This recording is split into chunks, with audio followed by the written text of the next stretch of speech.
Hello everyone, कैसे हो आप सभी। आई होप सभी अच्छे होंगे और अपनी पढ़ाई कर रहे होंगे। आज हम अपनी सीरीज़ को स्टार्ट करते हुए आधुनिक इतिहास के बारे में पढ़ने जा रहे हैं, जिसमें हमारा पहला टॉपिक रहने वाला है गांधीवादी युग। इससे पहले के जितने भी जैसे कि कांग्रेस अधिवेशन वगैरह और भी जो चीज़ें हैं वो बाद में डिस्कस करेंगे। इससे पहले हम गांधीवादी युग कंप्लीट करने वाले हैं आज। ठीक है। गांधीवादी युग 1915 से लेकर 1948 तक रहेगा इंडिया में।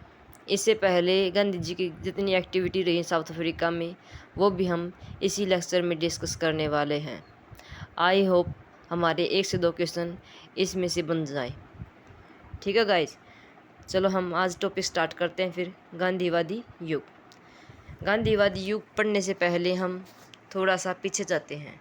सबसे पहले गांधी जी का जन्म कब हुआ, तो वो हुआ था 2 अक्टूबर 1869 को, यानी कि 1869 को। इनको जन्म गुजरात के पोरबंदर में हुआ गांधी जी का जन्म। फिर 1889 में गांधी जी वकालत की पढ़ाई पूरी करने के लिए इंग्लैंड चले गए, यानी कि बैरिस्टर की पढ़ाई करने के लिए कहाँ पर चले गए गांधी जी, इंग्लैंड चले गए। कब? 1889 में। फिर आए कब, तो फिर ये आए 1891 में, 1891 में फिर ये इंडिया वापस आए। फिर 1893 में दादा अब्दुल्ला के द्वारा, जो कि एक व्यापारी थे, दादा अब्दुल्ला का केस लड़ने के लिए साउथ अफ्रीका गए गांधी जी। ठीक है। दादा अब्दुल्ला का केस लड़ने के लिए गांधी जी 1893 को कहाँ गए, तो साउथ अफ्रीका गए। ठीक। वहाँ पर उन्होंने क्या देखा कि यहाँ जो दक्षिण अफ्रीका में गोरे और काले लोगों में बहुत ज़्यादा मतभेद हो रखा था। गोरे लोग काले लोगों में क्या करते थे, बहुत ज़्यादा ताना, यानी कि उनका शोषण करते थे गोरे लोग। फिर उन्होंने वहाँ पर बहुत सारी चीज़ें की, जैसे कि बहुत सारी बुकें लिखी और कुछ संगठन की स्थापना की। उनमें से हम मेन चीज़ें पढ़ रहे हैं। सबसे पहले उन्होंने द इंडियन ओपिनियन बुक लिखी। द इंडियन ओपिनियन किसकी बुक रहेगी, तो वो रहेगी महात्मा गांधी जी के द्वारा लिखित। तो कब लिखी? 1903 में। 1903 में गांधी जी के द्वारा द इंडियन ओपिनियन बुक लिखी गई साउथ अफ्रीका में। फिर 1904 में गांधी जी के द्वारा साउथ अफ्रीका में ही फिनिक्स फार्म की स्थापना की गई। कहाँ पर? साउथ अफ्रीका में। फिर 1909 में गांधी जी के द्वारा हिंद स्वराज नामक पुस्तक लिखी गई, जिसमें पहली बार स्वराज शब्द का प्रयोग किया गया। किसके द्वारा? गांधी जी के द्वारा। आई होप आपको इतनी बातें पसंद आई होंगी या समझ में आई होंगी।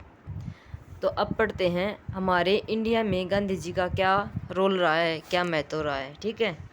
तो गांधीवादी युग 1915 से लेकर 1948 तक रहेगा। ठीक है। यानी गांधी जी कब इंडिया आए, तो 9 जनवरी 1915 को गांधी जी भारत आए थे। ठीक है। 9 जनवरी को हम क्या बनाते हैं इन्हीं की याद में, तो प्रवासी दिवस मनाते हैं गांधी जी की याद में 9 जनवरी को। क्लियर। फिर 9 जनवरी 1915 को जब भारत में गांधी जी आए, तब वे किससे प्रभावित हुए, तो गोपाल कृष्ण गोखले जी से। और उन्होंने आते ही उन्हें अपना गुरु मान लिया। किन्होंने? महात्मा गांधी जी के द्वारा गोपाल कृष्ण गोखले को अपना गुरु मान लिया। ठीक है गाइज। फिर अब हम इनके आंदोलन के बारे में पढ़ने वाले हैं, सत्याग्रह के बारे में पढ़ने वाले हैं कि कौन सा सत्याग्रह गांधी जी के द्वारा चलाए गए। सबसे पहले गांधी जी ने आते ही क्या किया था, जब गांधी जी आए थे तब वर्ल्ड वार फर्स्ट चल रहा था। तो गांधी जी के द्वारा अंग्रेज़ों की सहायता की गई थी, यानी कि बहुत सारे लोगों को सेना में भर्ती करवाया गया था। इसीलिए अंग्रेज़ों ने गांधी जी को केसरे हिंद की उपाधि से नवाजा था। Okay guys. फिर इन्होंने 2-3 सत्याग्रह चलाए थे, वो कौन कौन से हैं, चलो हम स्टार्ट करते हैं। ये पूछ लिया जाए कि गांधी जी के द्वारा आते ही कौन सा सत्याग्रह चलाया गया था, तो सबसे पहले रहेगा 1917 में चंपारण किसान आंदोलन या किसान सत्याग्रह। ठीक है, दक्षिण अफ्रीका से आते ही गांधी जी ने सफल सत्याग्रह, गांधी जी ने ये आंदोलन चलाया था, चंपारण किसान आंदोलन। ओके, इन्होंने साबरमती नदी पर आश्रम की स्थापना भी की थी। ठीक है, ओके गाइज। फिर अब ये पूछ लिया जाए, जब बिहार चंपारण सत्याग्रह हो रहा था तब किन्होंने उन्हें न्योता दिया था, यानी किसके द्वारा बिहार में महात्मा गांधी जी को बुलवाया गया था, तो वे थे राजेंद्र प्रसाद एवं राम कुमार शुक्ल, यानी कि राम कुमार शुक्ल के द्वारा इन्हें गांधी जी को नील की खेती के लिए चंपारण बुलवाया था। अब ये पूछ लिया जाए कि नील दर्पण किसके द्वारा लिखी गई, तो नील दर्पण लिखी गई थी राम कुमार शुक्ल के द्वारा। एक है ना बुक, तो नील दर्पण किसके द्वारा लिखी गई, तो राम कुमार शुक्ल के द्वारा। इसमें क्या था, नील की खेती में अंग्रेजों द्वारा किसानों से ज़बरदस्ती नील की खेती करवाई जाती थी और उसके बदले में उन्हें कितना लगान के रूप में दिया जाता था, ये लिया जाता था, तो 3/20 भाग, 3/20 भाग लिया जाता था, जिसे कि 3 काठिया पत्ती कहते हैं। Okay guys. फिर चंपारण में जब उनकी भूमिका अग्रणीय रही, यानी कि उन्होंने वहाँ से सफल रहा वो सत्याग्रह, चंपारण सत्याग्रह, तो रविंद्रनाथ टैगोर के द्वारा गांधी जी को एक उपाधि से नवाजा गया, किसकी, महात्मा की उपाधि। ठीक है, यानी कि चंपारण सत्याग्रह सफल होने के कारण गांधी जी को महात्मा की उपाधि से किसने नवाजा था, तो रविंद्रनाथ टैगोर के द्वारा नवाजा गया। चंपारण युद्ध सफल होने के बाद कुछ टाइम बाद खेड़ा सत्याग्रह आंदोलन में भी गांधी जी के द्वारा अग्रणीय भाग लिया गया। खेड़ा सत्याग्रह में क्या था, लोग किसानों से अत्यधिक टैक्स लिया जाता था। सरदार वल्लभ भाई पटेल के द्वारा गांधी जी को बुलवाया गया और नो टैक्स का नारा देते हुए खेड़ा आंदोलन की शुरुआत की। 1918 में गांधी जी ने इस आंदोलन में भी सफल रहे। ये उनका पहला वास्तविक किसान आंदोलन था, यानी कि किसान सत्याग्रह आंदोलन कौन सा था, तो खेड़ा सत्याग्रह आंदोलन, जो कि 1918 में चलाया गया था। फिर है अहमदाबाद मील मजदूर आंदोलन 1918, यानी कि अहमदाबाद मील मजदूर कब हुई, तो 1918 में यह आंदोलन हुआ। इसकी भूमिका भी अग्रणीय रही गांधी जी के द्वारा। गांधी जी ने इस आंदोलन का नेतृत्व किया। इसमें क्या था कि मील मजदूर अपना क्या मांग रहे थे, प्लेग का बोनस मांग रहे थे, और जो मिल के मालिक थे वो बोनस कम 20% देना चाहते थे, और जो मजदूर थे वो 50% बोनस पर अड़े हुए थे। गांधी जी के द्वारा 35% बोनस के लिए मिल मालिकों को राजी करवा लिया था। ठीक है, भूख हड़ताल के द्वारा। ओके गाइज, यानी कि सबसे पहले ये पूछ लिया जाए कि कौन सा आंदोलन गांधी जी के द्वारा चलाया गया था, या कौन सा सत्याग्रह गांधी जी के द्वारा चलाया गया, तो वो चलाया गया था चंपारण सत्याग्रह, जो नील की खेती पर रहने वाला था। ठीक है, फिर सेकंड हमने क्या पढ़ा, खेड़ा किसान आंदोलन। सरदार वल्लभ भाई पटेल के द्वारा नो टैक्स का नारा देते हुए गांधी जी को बुलवाया गया था, और उसमें गांधी जी का अद्भुत नेतृत्व रहा, जिसे पहला सफल सत्याग्रह के नाम से जाना जाता है, गांधी जी के द्वारा किए जाने वाला सत्याग्रह। ठीक है, फिर थर्ड हमने पढ़ा अहमदाबाद मील मजदूर, जिसमें मजदूरों को प्लेग के लिए बोनस देना था, जो कि मजदूर 50% पे अड़े हुए थे, और जो मिल मालिक थे वे 20% पर अड़े हुए थे, तो उनको 35% के लिए मिल मालिकों को गांधी जी ने मनवा लिया। ओके गाइज, अब हम गांधी जी के बारे में अलग अलग सम इम्पोर्टेंट फैक्ट पढ़ने वाले हैं कि कौन से गांधी जी के बारे में फैक्ट रहने वाले हैं। सबसे पहला फैक्ट है कि गांधी जी 9 जनवरी 1915 को दक्षिण अफ्रीका से भारत आए। ये हमने पहले देख लिया। आते उन्होंने क्या किया, गोपाल कृष्ण गोखले को अपना राजनीतिक गुरु बना लिया था। ठीक है गाइज।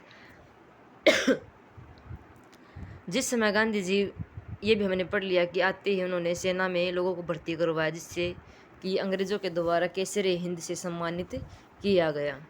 1909 में हिंद स्वराज बुक लिखी थी इनके द्वारा साउथ अफ्रीका में, जिसमें सबसे पहले स्वराज शब्द का प्रयोग किया गया था। फिर रोलेट एक्ट आया 1919 में, जिसे काला कानून कहते थे, यानी काला कानून कहकर इसकी आलोचना की। इसमें क्या था, नो वकील नो दलील के आधार पर किसी भी अब संपत्ति आपत्तिजनक व्यक्ति को गिरफ्तार करके जेल में डाल दिया जाता था। ठीक है, इसलिए इसे काला कानून कहा गया। इसके विरोध में 2 नेताओं को पकड़ लिया गया। कौन सा, एक तो किचलू, ये किचलू होगा, डॉक्टर सत्यपाल और किचलू को गिरफ्तार करके जेल में डाल दिया, तो जिससे बहुत सारे लोगों में बहुत सारा गुस्सा हो गया। और जब गांधी जी अमृतसर में लोग इकट्ठा हो रहे थे तो 9 अप्रैल में गांधी जी दिल्ली में प्रवेश करते ही अंग्रेज़ों के द्वारा उनको गिरफ्तार करके फिर से मुंबई वापस भेज दिया गया था। तब 13 अप्रैल 1919 में जलियांवाला बाग हत्याकांड हो गया, यानी कि जनरल डायर के द्वारा निहत्थे लोगों को मरवा दिया गया गोलियों के द्वारा। ठीक है, 13 अप्रैल 1919 को जलियांवाला बाग हत्याकांड। जलियांवाला बाग हत्याकांड की निंदा करते हुए रविंद्रनाथ टैगोर के द्वारा अपने नाइटहुड की उपाधि को त्याग कर दिया, यानी कि वापस कर दिया। नेक्स्ट है हंटर आयोग। रोलेट एक्ट आने के बाद क्या हुआ, जलियांवाला बाग हत्याकांड, क्योंकि रोलेट एक्ट का सभी लोग क्या कर रहे थे, विरोध कर रहे थे। उस विरोध में पंजाब में अमृतसर के अंतर्गत बहुत सारे लोग इकट्ठे हुए थे बिना हथियारों के। जनरल ओ डायर के द्वारा 19 हत्थे लोगों को गोली से मरवा दिया गया, जिसमें बहुत सारे व्यक्ति हजारों की तादाद में मारे गए थे। फिर जलियांवाला बाग हत्याकांड की रिपोर्ट को देखने की कितने लोग मरे, इसकी जांच के लिए एक हंटर आयोग का गठन किया गया। कब, 1919 में। फिर नेक्स्ट रहेगा खिलाफत आंदोलन। खिलाफत आंदोलन क्या था, 1919 में खिलाफत आंदोलन तुर्की के जो खलीफा थे उनके लिए खलीफा के साथ अपमानजनक व्यवहार किए जाने से भारत में भी खिलाफत आंदोलन की शुरुआत कर दी गई मुसलमानों के द्वारा। ठीक है, किसके द्वारा अपमानजनक व्यवहार किया गया, तो ब्रिटेन के, यानी कि अंग्रेज़ों के द्वारा तुर्की के खलीफा के साथ अपमानजनक व्यवहार किया गया। इसके नेतृत्व में अली बंधुओं ने क्या किया, खिलाफत आंदोलन की शुरुआत कर दी। कौन थे अली बंधु, तो मोहम्मद अली शौकत अली, यानी मोहम्मद अली और शौकत अली दोनों भाइयों के द्वारा खिलाफत आंदोलन की शुरुआत कर दी। इसमें गांधी जी ने चलाने की जिम्मेवारी अपने हाथों में ले ली। इससे हिंदू मुस्लिम दोनों एक हो गए। इससे उनमें एकता का सुनहरा अवसर माना जाने लगा। ठीक है, 31 अगस्त को खिलाफत दिवस मनाया जाता है। 31 अगस्त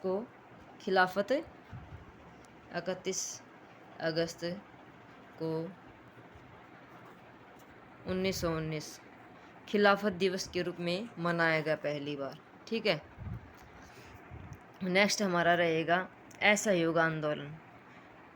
रोलेट एक्ट, जलियांवाला बाग हत्याकांड और खिलाफत आंदोलन, इन सभी के लिए उन्होंने एक आंदोलन चलाया, असहयोग आंदोलन, जिसकी घोषणा कब की गई, 1 अगस्त 1920 को कर दी गई। इसमें क्या किया गया, जो विदेशी वस्तुएं थी उनका बहिष्कार किया गया और देशी वस्तुओं का क्या किया गया, प्रचार किया गया।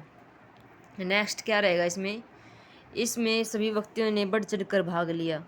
ठीक है, लेकिन एक काम गलत हो गया। क्या हो गया, यूपी के अंतर्गत गोरखपुर जिले में कुछ पागल भीड़ ने क्या किया 5 फरवरी 1922 को चोरा चोरी नामक स्थान पर एक पुलिस थाने में आग लगा दी, जिसमें 22 जवान जिंदा जल गए थे। ठीक है, इस कारण गांधी जी इस घटना से बहुत ज़्यादा दुखी हुए। दुखी होने के कारण उन्होंने क्या कर दिया, असहयोग आंदोलन की समाप्ति कर दी, यानी कि असहयोग आंदोलन को समाप्त कर दिया 5 फरवरी 1922 को। चोरा चोरी घटना के कारण वे बहुत आहत हुए और उन्होंने असहयोग आंदोलन को समाप्त कर दिया। ठीक है, इसका जिक्र उन्होंने अपनी बुक यंग इंडिया में भी लिखा है। ठीक है, फिर 1922 को तो वो घटना हो गई। 1923 में क्या हुआ कि स्वराज पार्टी का गठन किया गया, किसके द्वारा, तो मोतीलाल नेहरू के द्वारा और चित्तरंजन दास के द्वारा। ठीक है, कांग्रेस का बेलगांव अधिवेशन। फिर 1924 में कांग्रेस का बेलगांव अधिवेशन हुआ, जिसमें एकमात्र कांग्रेस के अध्यक्ष रहे कौन, महात्मा गांधी जी। यानी कि एक ही बार कांग्रेस की अध्यक्षता की थी अभी तक 1924 में बेलगांव अधिवेशन। बेलगांव कहाँ रहेगा, कर्नाटक में रहेगा। ठीक है, फिर नेक्स्ट है साइमन कमीशन। साइमन कमीशन कब आया, तो 1927 में आया। साइमन कमीशन में क्या था कि बोले कि भी साइमन कमीशन में क्या करेंगे, तुम्हारे देश का हम संविधान बनाएंगे। तो संविधान बनाने के लिए अंग्रेज ही, जिसमें 7 सदस्य थे साइमन कमीशन के, और सातों के सातों कौन थे, तो अंग्रेज थे। इसलिए इसे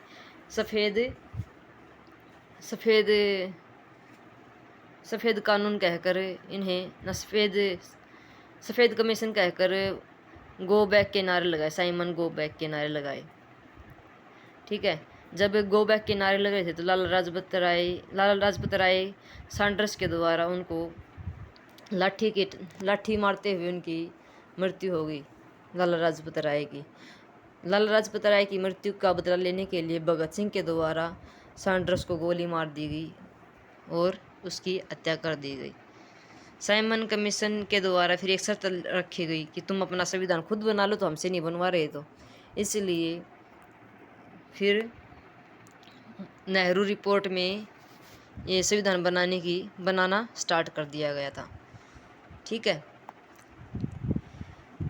फिर 1930 में क्या हुआ, सविनय अवज्ञा आंदोलन, यानी गांधी जी के द्वारा सविनय अवज्ञा आंदोलन चलाया गया था।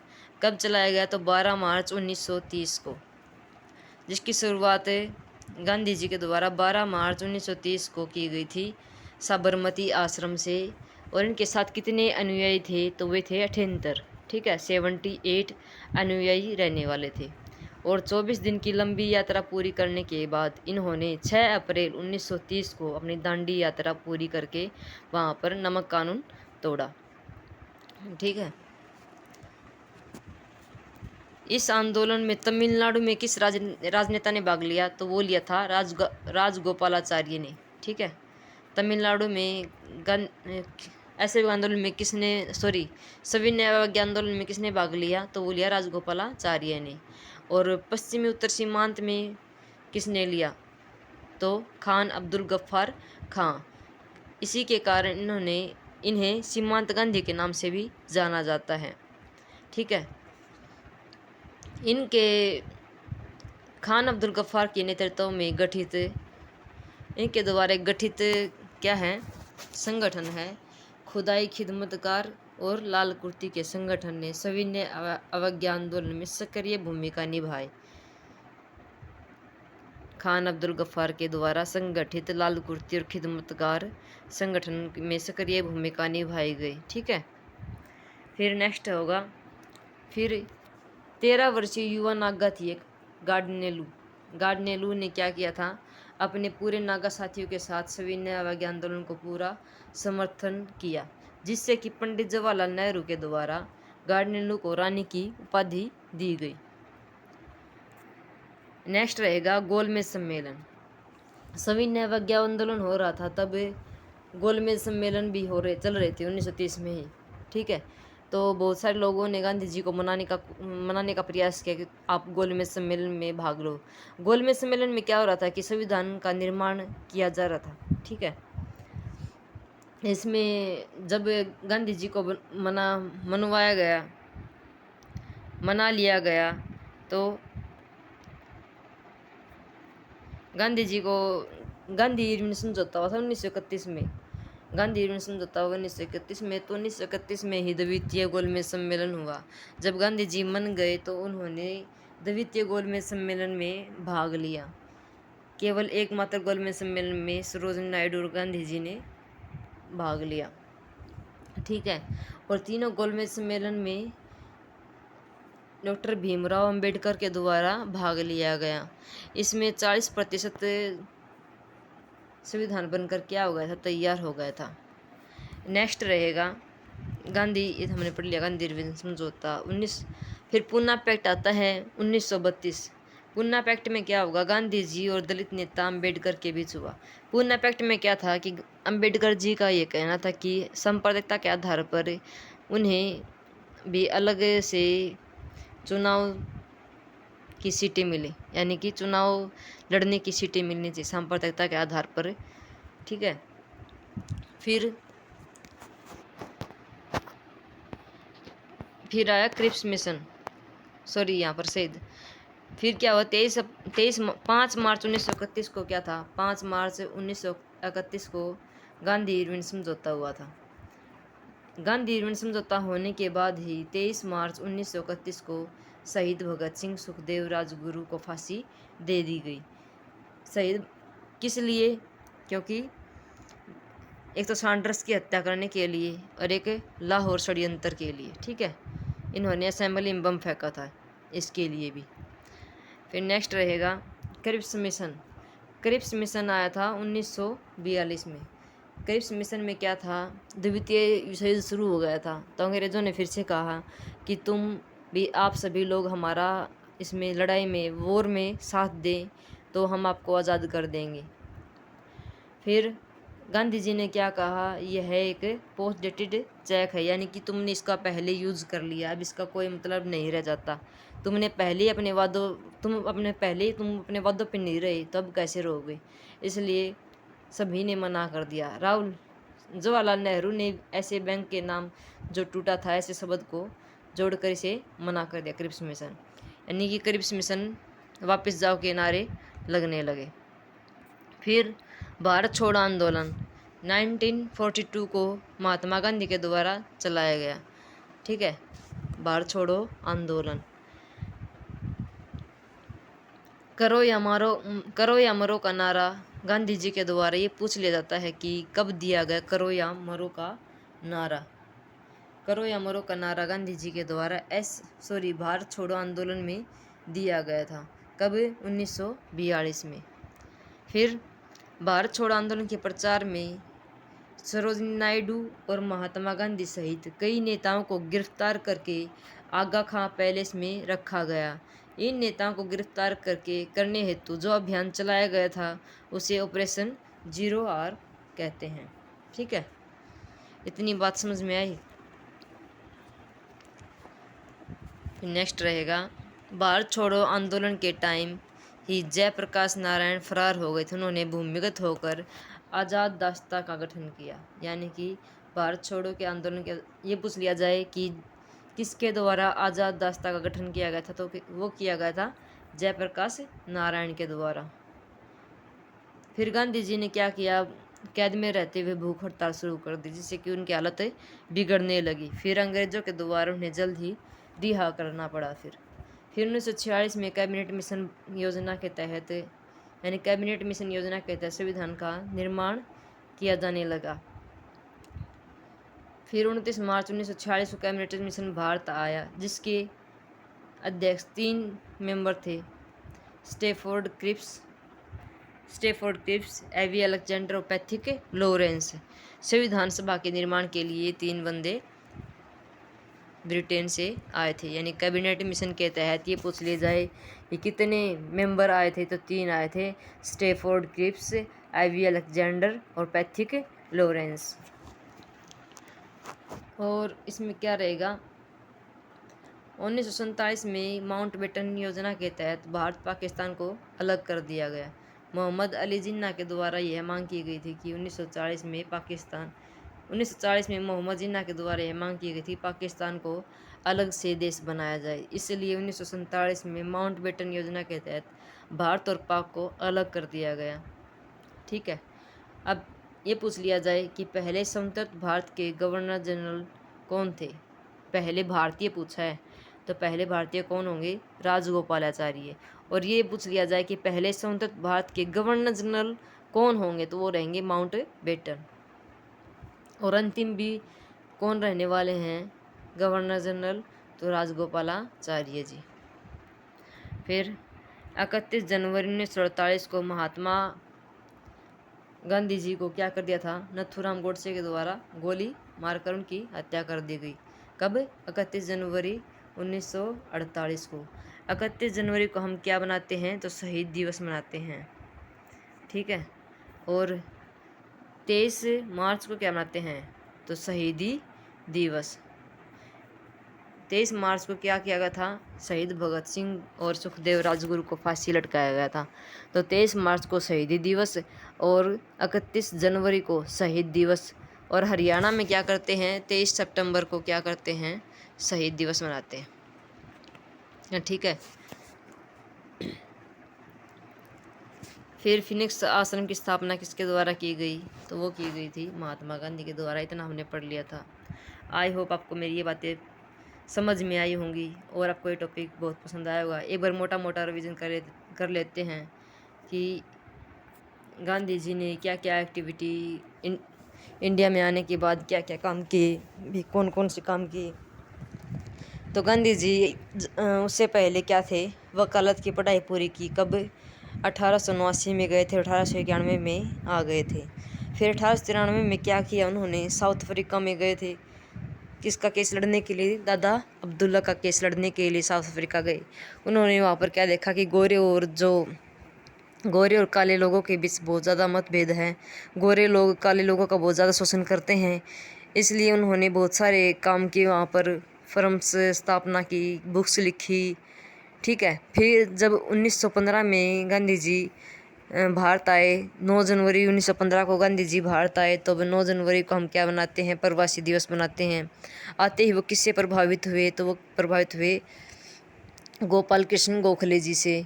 फिर उन्होंने आते ही गोपाल कृष्ण गोखले को अपना क्या बना लिया? राजनीतिक गुरु बना लिया।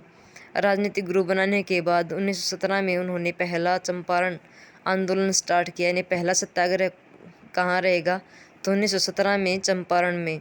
फिर नेक्स्ट उन्होंने 1918 में खेड़ा गुजरात में आंदोलन किया, किसान आंदोलन, जो कि पहला सफल सत्याग्रह आंदोलन कहलाया।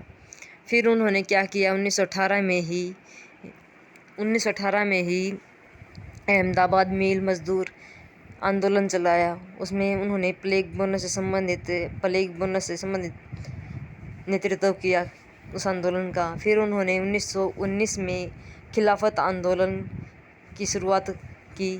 फिर 1920 में उन्होंने असहयोग आंदोलन की शुरुआत की। 1920 असहयोग आंदोलन में उन्होंने अपने केसर-ए-हिंद की उपाधि का त्याग कर दिया था।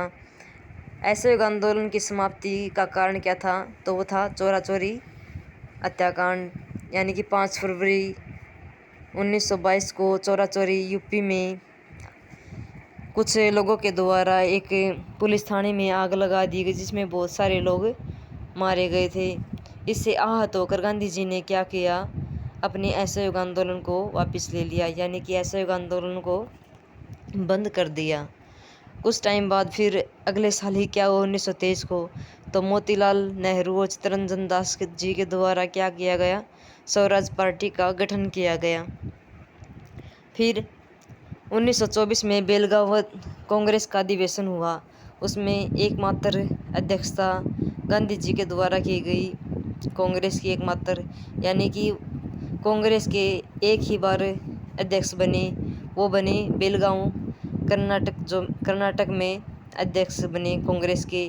कौन? महात्मा गांधी जी। ठीक है, फिर 1927 में साइमन कमीशन भारत आया। क्या करने के लिए आया था? तो संविधान बनाने के लिए भारत आया। संविधान, तो फिर जो इसमें सदस्य थे 7 सदस्य, वे सभी क्या थे? अंग्रेज थे। ठीक है, फिर 1928 में साइमन गो बैक के नारे लगाते हुए लाला लाजपत राय की लाठियों से उनकी मृत्यु हो गई। फिर भगत सिंह के द्वारा सैंडर्स के द्वारा जो लाठियाँ बरसाई गई थी लाला लाजपत राय पर, उसका बदला लेते हुए भगत सिंह के द्वारा उनको गोली मारकर सैंडर्स की हत्या कर दी। 1930 में गांधी जी के द्वारा दांडी मार्च किया गया, यानी कि 12 मार्च 1930 को शुरुआत की साबरमती आश्रम से और 6 अप्रैल 1930 को दांडी में नमक कानून तोड़कर अपनी दांडी मार्च पूरी की। और गांधी इरविन समझौता हुआ 5 मार्च 1931 को। गांधी इरविन समझौता होने के बाद ही 23 मार्च 1931 को भगत सिंह और सुखदेव राजगुरु को फांसी दे दी गई। फिर 1932 में गांधी जी ने द्वितीय गोलमेज सम्मेलन में भाग लिया। तीनों गोलमेज सम्मेलन में भाग लेने वाले एकमात्र सदस्य कौन थे? तो वे थे भीमराव अंबेडकर। फिर हमने क्या देखा कि गोलमेज सम्मेलन में 40% संविधान बनकर तैयार हो गया था। फिर 1932 में पूना पैक्ट हुआ किन किन के बीच में? तो गांधी जी और डॉक्टर भीमराव अंबेडकर के बीच। किसके आधार पर? सांप्रदायिकता के आधार पर, यानी कि सांप्रदायिकता के आधार पर अलग से सीटों का निर्धारण करने के लिए। 1940 में अगस्त प्रस्ताव आया और 1942 में